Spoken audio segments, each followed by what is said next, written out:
দান সদকা করলে ধন কমে না।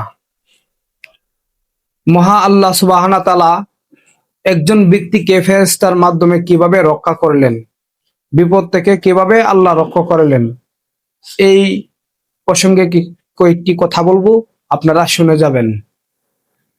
দান সদকা করলে ধন কমে না। সুলাইমান নবীর যুগে এক পাখি সুলাইমান নবীর কাছে গেছেন এক অভিযোগ নিয়ে।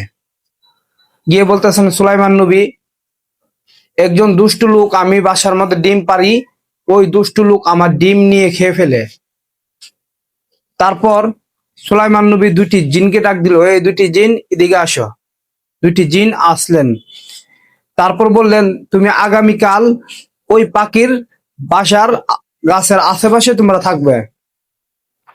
যদি ওই লোক যদি যায় তার ডিম আনার জন্য, তখন তোমরা কি করবা, ওই লোকের পায়ে ধরে টান মারবা। তারপর এরপরের দিন ওই লোক আবার যাবে বাসা থেকে ডিম আনার জন্য পাখির। এমত অবস্থায় একজন ভিক্ষুক ওই লোকের বাসার মধ্যে আসলেন। বাড়ির মধ্যে আসার পরে বলতেছে, আল্লাহর হস্তে আমাকে কিছু দাও। ওই লোক ওই ভিক্ষুককে কিছু দান করছে। দান করার পরে গেছেন ওই পাখির বাসার থেকে ডিম আনার জন্য। পাখি যখন গেলেন, দুটি জিন তো রেডি হয়ে আছে। আর ওই দিক দিয়ে যে দান করলেন, মহান আল্লাহ সুবহানাহু ওয়া তাআলা খুশি হয়ে গেলেন। খুশি হওয়ার পরে আল্লাহ দুইটি ফেরেশতাকে ডাক দিলেন, এই দুটি ফেরেশতা, আমার এই বান্দার বিপদ, তোমরা অতি তাড়াতাড়ি যাও, আমার এই বান্দাকে তোমরা ওই জিনের হাত থেকে রক্ষা করো, বাঁচাও। তারপর আল্লাহর হুকুম পেয়ে দুইটি ফেরেশতা চলে গেলেন ওই পাখির বাসার মধ্যে।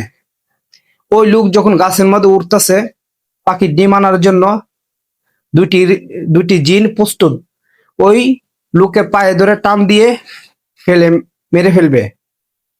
এমত অবস্থায় দুটি ফেরেশতা হাজির হয়ে গেলেন। দুটি ফেরেশতা আসার পরে ওই জিনকে টান দিয়ে গাছ থেকে ফালিয়ে দিলেন আর ওই লোককে বাঁচাইলেন। তাহলে কি বোঝা গেল? দান সদকা করলে ধন কমে না। আল্লাহ বড় বড় বিপদ আপদ থেকে আমাদেরকে রক্ষা করে। তো এই ভিডিওটা যদি আপনাদের ভালো লেগে থাকে, এরকম নতুন নতুন ভিডিও পাওয়ার জন্য আমার চ্যানেলটি সাবস্ক্রাইব করবেন আর শেয়ার করে দিবেন। সে পর্যন্ত ভালো থাকবেন। ওমা তৌফিকি ইল্লা বিল্লাহ।